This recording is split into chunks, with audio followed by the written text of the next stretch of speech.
पुन्हाना पंचायत समिति के दूसरी बार चेयरमैन बने इरशाद मेव को जीत की मुबारकबाद देने के लिए लगातार इलाके के लोगों का तांता लगा रहता है। आज भी इरशाद चेयरमैन रावलकी को जीत की मुबारकबाद देने के लिए डैमरोत पाल के 757 गांवों के 20 के चौधरी मोहम्मद अली पूर्व सरपंच सहित दर्जनों लोग पहुंचे, जिन्होंने इरशाद चेयरमैन के ऑफिस पर पहुंचकर इरशाद चेयरमैन को मिठाई खिलाकर फूल मालाओं से उनका मान सम्मान किया। इरशाद चेयरमैन ने गांव की मौजूदा सरदारी व तमाम मेवात इलाके के लोगों का आभार जताते हुए कहा कि जितना मान सम्मान और प्यार लोगों ने मुझे दिया है, मैं हमेशा उसका आभारी रहूंगा। इरशाद चेयरमैन ने कहा कि पिछले कार्यकाल में मैं चेयरमैन रहा हूं, लेकिन इस बार चेयरमैन बनने के बाद पिछले कार्यकाल से कुछ हट के काम किया जाएगा। लोगों को सामूहिक रूप से फायदा पहुंचेगा, एक साथ ही कई गांवों को फायदा पहुंचाने का काम करेंगे। उन्होंने कहा कि सबसे पहले इलाके में शांति, अमन, चैन और भाईचारा बना रहे। इरशाद चेयरमैन ने कहा कि पुन्हाना इलाके की मुख्य समस्याएं हैं, जैसे नई गुलालता, सिरोली, रायपुर, जहटाना सहित दर्जनों गांवों की सैकड़ों एकड़ जमीन पर कई सालों से पानी भरने के कारण सेजा लगा हुआ है, जिस जमीन पर आज तक गेहूं का दाना नहीं हुआ, जिसका सरकार व प्रशासन से मिलकर परमानेंट पानी निकालने का काम करेंगे। वहीं संबंधित हर समस्या पर पूरा ध्यान दिया जाएगा। पुन्हाना से एमटीवी हरियाणा के लिए मोहम्मद असलम की रिपोर्ट। यदि आपने हमारे चैनल को अभी तक सब्सक्राइब नहीं किया है तो प्लीज चैनल को सब्सक्राइब जरूर करें। बेशक मैं पूरे इलाका मेवात का और तमाम गांवों की मौजूदा सरदारी का और सभी गांवों के जिम्मेदार लोगों का बहुत एहसानमंद हूँ, जो इतना मान सम्मान लोगों ने और प्यार जो मुझे दिया है, वो बेहद मतलब ये है कि मैं उनका कर्जदार हूँ एक तरीके से। और लोगों ने एक उम्मीद और भरोसा जो दोबारा मेरे ऊपर जताया है, और मेरे उन भरोसों को पूरा करने की और उन उम्मीदों पर खरा उतरने की पूरी कोशिश रहेगी, और उसके लिए मैं पूरी जी जान लगा दूँगा। जैसे देखिए अलवी साहब, जैसे हम पिछले कार्यकाल में भी मैं चेयरमैन रहा हूँ पंचायत समिति पुन्हाना का,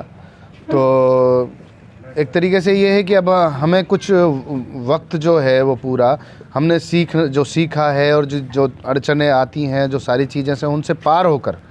हमें लोगों की असली जो मूलभूत असुविधा हो रही हैं, जो समस्याएं हैं, उन पे मेन फोकस करना है, और उसी के साथ ऐसी समस्याओं पे विशेष तौर पे ध्यान देना है जैसे जो सामूहिक रूप से लोगों का फ़ायदा पहुंचाए और कई गाँवों को एक साथ फ़ायदा पहुंचाए। देखिए जहाँ तक अड़चनों का मामला है कि आपके सामने बहुत सारी चीज़ें खड़ी हो जाती हैं, आपको ना चाहते हुए भी, कई बार सिस्टम में समस्या हो जाती है, कई बार राजनीतिक रूप से आपके सहमन से खड़े हो जाती है, कई बार लोगों के आपसी पार्टीबाजी की वजह से कोई समस्या हो जाती है। तो एक तरीके से हमने अभी इलाके में, गाँव में, पूरे जो है पूरा हलके में हमने एक चीज़ करनी है कि सबसे पहले अमन, चैन और बराबरी का जो मामला है, सब में वो सबको साथ लेके चलें, और सबको संतुष्टि के साथ साथ सामूहिक रूप से कोई भी काम करें, और जो किसी के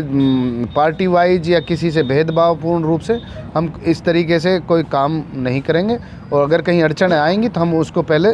बैठ के सुलझाने की कोशिश करेंगे। पुन्हाना में कि अभी जैसे मैं रात भी गया हूँ नई गाँव और बिछोर गाँवों में, तो इन गाँवों में नई गाँव का एक जंगल है जिसमें सेजा लगा हुआ, और उसको वहाँ सेजे के पानी की निकासी के लिए बहुत ज़रूरत है। और उसी तरीके से हमारे जैसे गुलालता गांव है, सिरोली है, रायपुर है, जहटाना, इनमें लगातार कई वर्षों से बराबर मुसलसल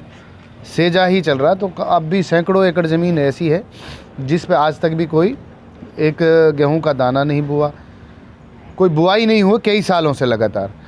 तो हमारी कोशिश रहेगी उसमें हम ऐसा बंदोबस्त पहले अपने स्तर पे कोशिश करेंगे, फिर अगर उससे कोई मजबूत हल नहीं होगा तब हमें प्रशासनिक तौर पे चाहे चंडीगढ़ तक जाना पड़े, एक परमानेंट हल निकालेंगे जिससे पानी का जो निकासी हो सके। हमारे पास उधर एक नाला है, सूखा नाला, उस नाले में हम पानी की निकासी के लिए पूरी कोशिश करेंगे, जिससे हमारी बाकी जो दूसरे गाँवों की ज़मीन है, जैसे मेरे गाँव की है, 20 गाँव की ज़मीन है, उस पर वो पानी डबल यूटिलाइज हो जाए। वहाँ पानी नहीं है, वहाँ ज़्यादा पानी है।